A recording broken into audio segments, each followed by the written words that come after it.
Hello, Madeline. Hello, David. I am stoked about this conversation today. Hmm. And it is all about the listen and learn method about creating an idea for potential businesses. My favorite. It is because you have done this multiple times, and the model of it is so simple that if people just start paying attention around them, they will see opportunities for possible business ideas. Mm-hmm. And I think back of all the time people said, well, how did you create this? How did you do this? Where does that idea come from? And most people don't realize that in everyday life, if they were to simply put their phones down for just a moment and pay attention to what's happening around them, have conversations with the people that are around them, they may just identify the next seven-figure business.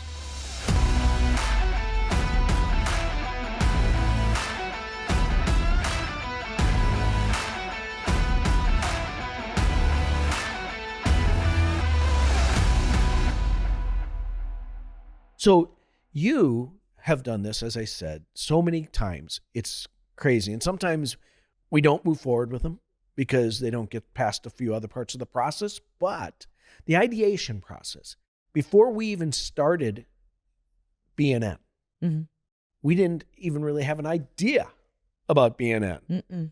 What we did know is, and what you knew is, you were in an industry that you saw a problem. Talk to me a little bit about how you saw the problem and then what you looked at as being a potential solution. As far as I can remember, I've been in originations and I saw a problem that it was constant and it was happening at the closing table. And at the closing table, I didn't understand why after us doing the pre-close, deals will fall through the cracks. And or they didn't close, or nobody can get a hold of the people, of the loan officer. And it was just really weird. So what I did when I had gotten a promotion that year prior in 2007, the end of 2006. And that year, I decided that I was going to go in a little bit scavenging hunt.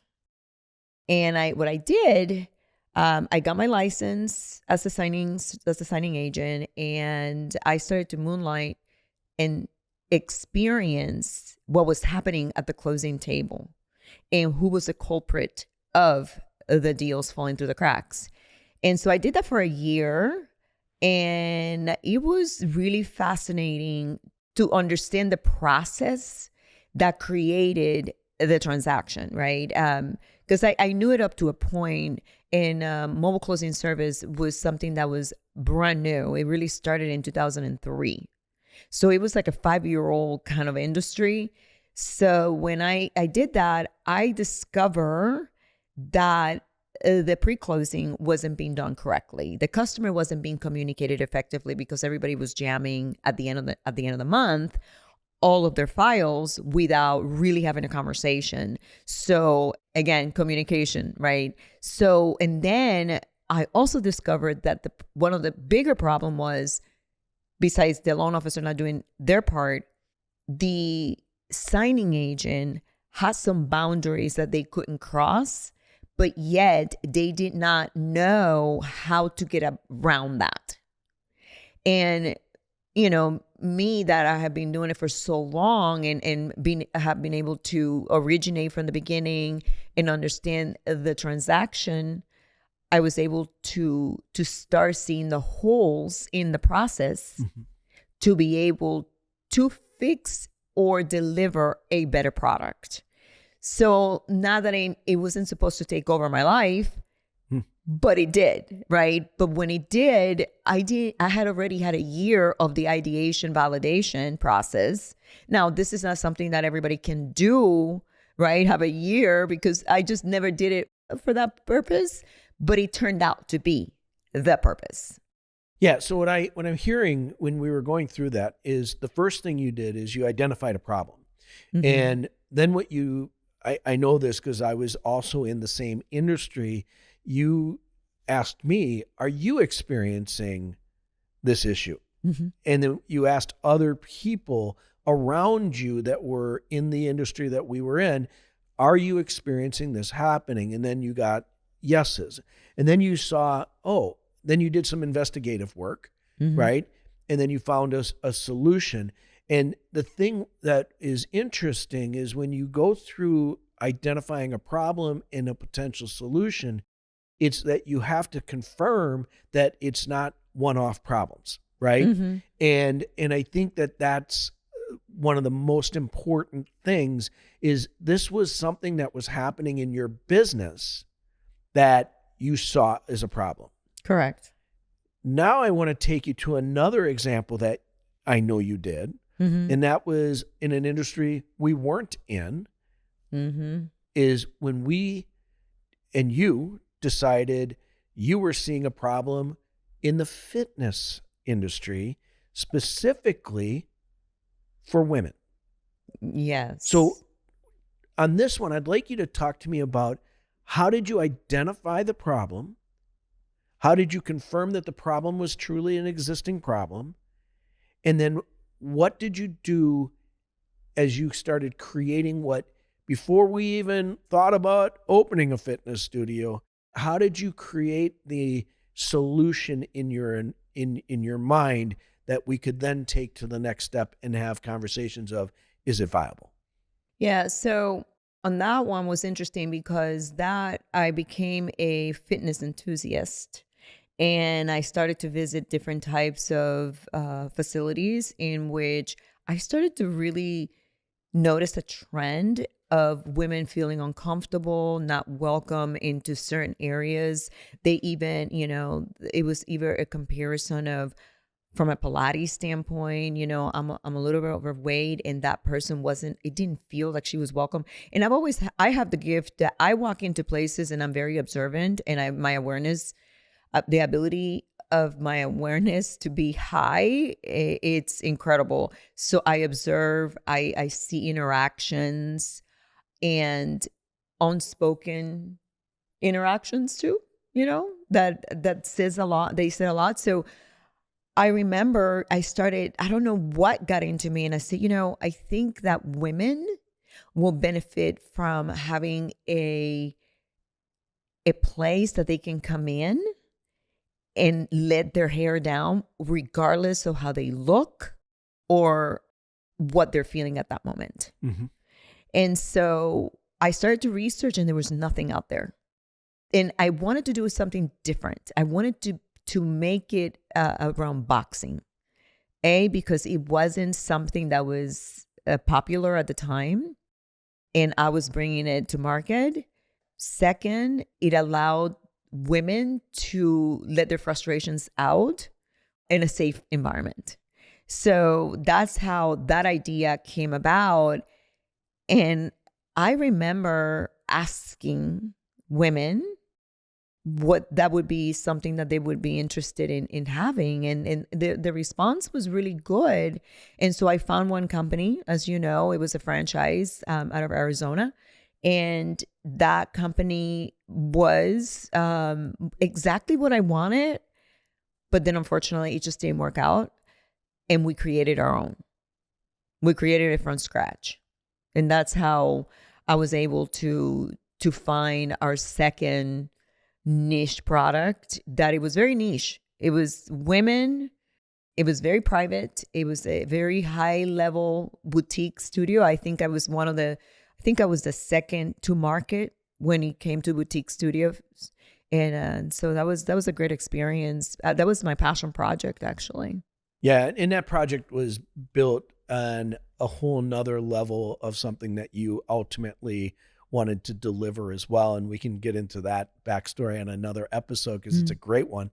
But I think when people start thinking about ideation in simple places and areas that you can see and you can find them, Hmm. right? is the easiest thing is even in just everyday life. What are simple things that annoy you, right? Daily annoyances that you see that, why do I have to go through that? Why is that the problem that I have to have every day when I do this? Is there something that can solve it, right? The other would be things that waste time, right? Is there something that, why does this take so long? What is happening here, right? And then when you look at those things, then you say, is there a solution to that? And then if there is, great. The other is expensive items, right? Things that you have to, that seem to be extremely expensive for what you're getting, right? Is there another way to do that, right? Is there another solution for solving that problem? And I think what people have to do is understand that you're going to see 10, 15 things that fall into these gaps every day. And what you have to do is you have to just start keeping a journal, start writing them down. You never know where the next solution is going to come from what problem you identified. And they're not going to all be.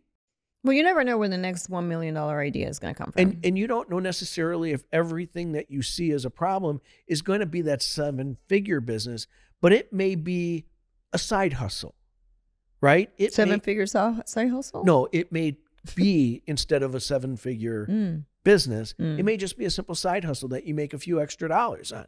And if that might be the start of your entrepreneurial journey. BNN started as a side hustle for me, going out there, listening and seeing what was happening, and look what it turned out to be. Never would have thought, but.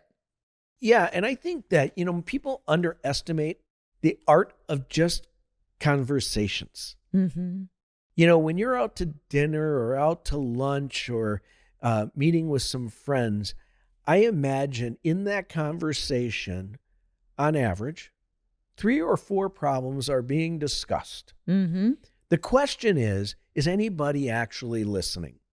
Is anybody actually hearing and learning, hey, that's a real issue? It's funny, a long time ago, my sister, now I'm going to date myself on this. Some people listening would probably not remember this.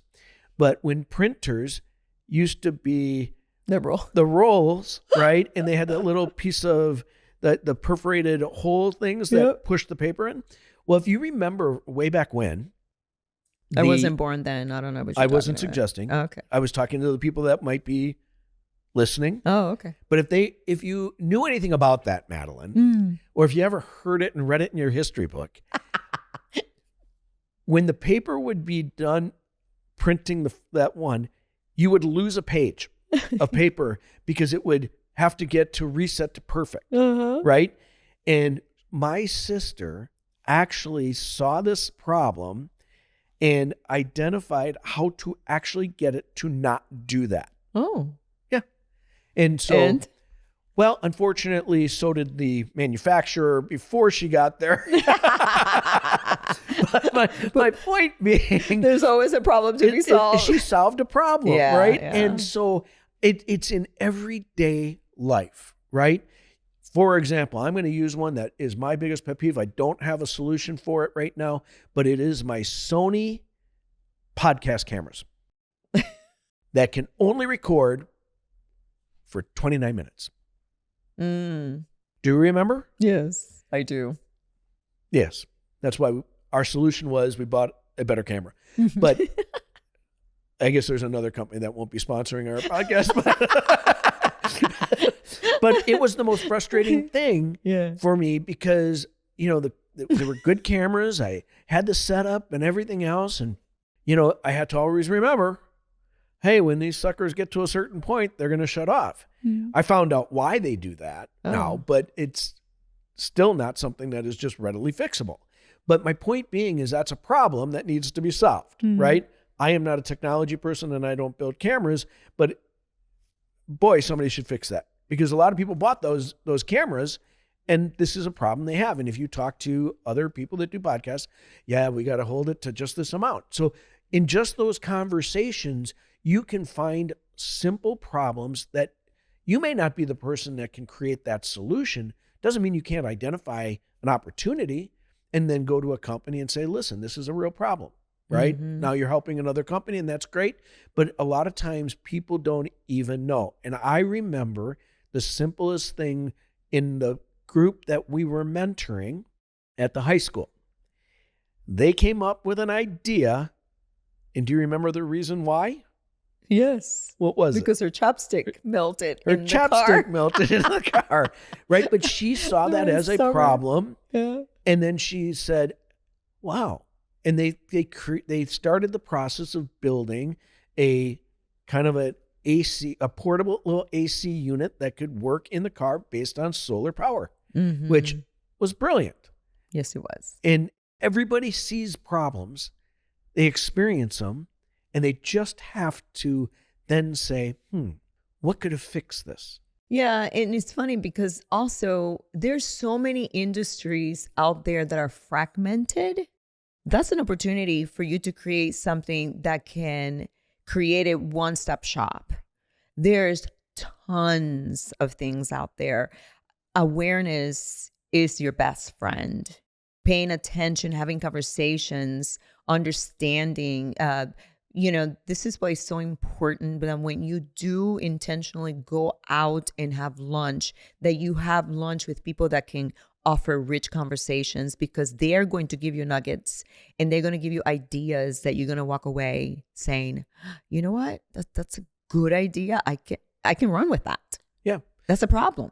Well, and I think, it's interesting because, even people that we jokingly said, put the phone down and stop looking at social media and start paying attention. However, there are a lot of these social media groups that they're throwing problems out every day. Every day. And somebody just needs to start saying, hey, you know what? There's a gold mine of opportunities in there. I don't know which one it's going to be, but listen, I just have to start paying attention. Mm-hmm. I have to be listening and thinking. And then, the question is when somebody's experiencing a problem, all you have to do is reach back out to them or say to them, well, how do you handle that now? Right. What would make it easier for you? Now you're drilling down to the person that's actually having the problem and identifying ways that you might be able to create a product or service to help them. Mm-hmm. No, right? yeah, that's great. It really is. Well, it's no different than reviews, right? When you go and review something on Amazon or whatever, and you read the reviews, you could see where the problems are and how you can make it better. It's just a matter of whether you are willing to do the hard work. Right. And we're not even talking about $1 invested No. to find this out. You don't have to do this massive market research yet. You're just identifying problems and coming up with potential solutions. And most people that want to start a business, they're trying to figure out the I'm going to fix the world. And you know what? There's a lot wrong in the world. John, just pick the one piece that you can fix, Mm-hmm. right? One solution. The reason why people get into, coaching is they believe they have a solution to a problem that people are having, or they have experienced it and they understand how to resolve that. Why do, I'm assuming that Henry Ford created the automobile because at a certain point, the problem was horses got tired and they couldn't go as far. Well, yeah, they couldn't go as far and it took a while to get there. Yeah. Many reasons why.